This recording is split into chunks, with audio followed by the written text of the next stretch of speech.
Are we on? All right, guys, here we are still at Old Glory.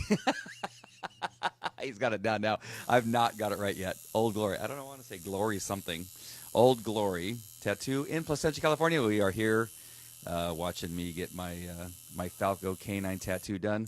Come on over, Courtney. We'll see the progress. No, this way. I don't want to. Just go right here. You can see better. Not going that way. Yeah, just come right here. Okay. Yeah. Yeah, it's been better that way. Really? What are you talking about? I'm sorry. Oh my god.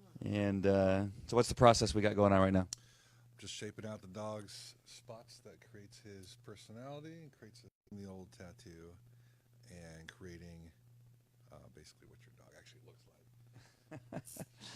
So that's the process I'm doing right now. It's slow going, but it's not a race, I guess. No, it already looks better than it did before. I would agree with you on that. Yeah. Pretty cool. Yeah, he's got his little personality there. Now there are some times when the discomfort is greater than the next. Is that you shading in, or is it just there's different spots on the skin that hurt more? Yeah, different spots, different setups as far as the machines I'm using. So it depends on where I'm at and what I'm doing and how intensely I'm doing it. Oh. So far so good. I haven't started crying yet, but there are a couple spots that are a little. Probably up here. Yeah, the higher spot on the shoulder is a little bit more challenging. I'm guessing there's obviously like on the inside of the arm or the top of the foot. That would be pretty painful. Elbows would probably hurt. Inner thigh, I would guess. I'm ticklish, so I wouldn't want anything on my side.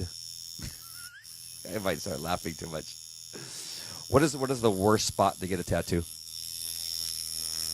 Oh, well, it's all the spots you can usually think of. Any place where you have a junction in the body, elbows, wrist, neck, knee, back of the knee. Any place, honestly, any place you can imagine being bad.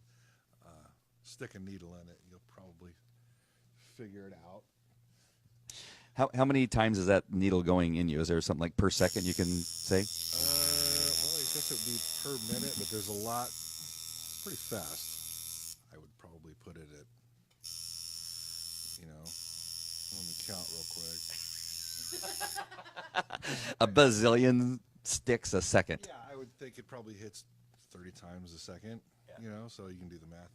Have you ever seen the slow motion No, tattoo video? we got to see the slow motion. Pretty cool. Pretty cool. Yeah. So it This- just like lifts up the skin and then it's You guys probably can't hear, but yeah, and they have slow motion, I guess, super slow motion of tattooing and lifting the skin and stabbing, blood spurting type of stuff. But it's really cool.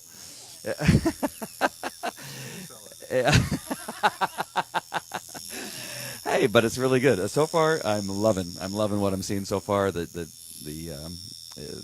way it looks now already looks better than obviously than it did before. That's probably doesn't even need to be said. But so far so good.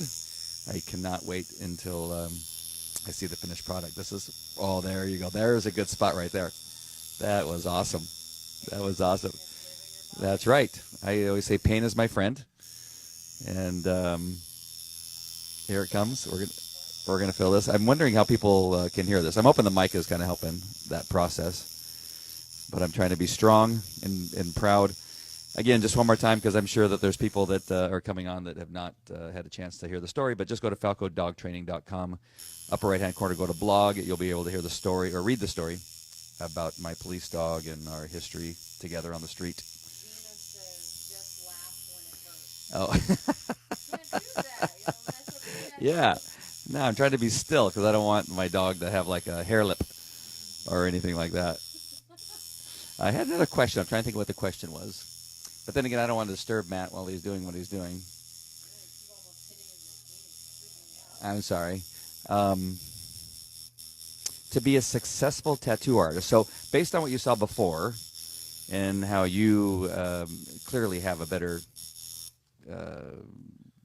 skill at this than other people. What's the difference? Is it just artistic? Is it patience? What's the difference between one tattoo artist and the other? Well, it's just like anything that you do, practice, and you work at your trade, and you put a lot of energy into it. There was a time in my life where there was nothing, day in, day out, morning to night, it's drawing and artwork. It starts with the art, and it has to start there.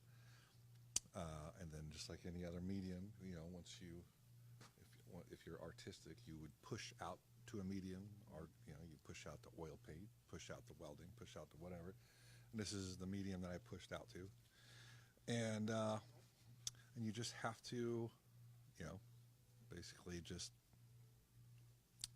eat, breathe, and live it for quite a while, until you find your niche and you find what you're comfortable with, and you find your limits, or push past those limits if you want. And it's just, and honestly, just doing it every day, all day, and not make a hobby out of it. It's for me, this is a career. This is my livelihood, and this is what I've chosen to do. And so it's worked out for me. All right. Awesome. Well, I kind of bring that back to dog training. That's one of the things about my dog. Working with him, seeing the results of actually having a well-trained dog, it creates a passion that I did not stop. I stood around everybody that was experts that I could find. I traveled to Europe, traveled to Canada, stood by next to some of the biggest names in dog training possible, and just listened to everything they had to say and learned from mistakes. I even saw the trainers that were bad and hung around them to learn how not to do things. I remember going to Las Vegas and watching a conference, or being part of a conference, so the dog trainer talking about security dogs and that kind of stuff. It may have been one of the worst conferences I've ever been to. As far as training, he actually had a dog on stage with him that was the most misbehaved dog I've ever seen. He spent more of his time yelling at the dog and correcting the dog than actually teaching the class, and really learned a lot by watching that and going, you know what, I'm never, ever going to be on stage doing anything like that. And so it's just being completely immersed in what it is you're doing.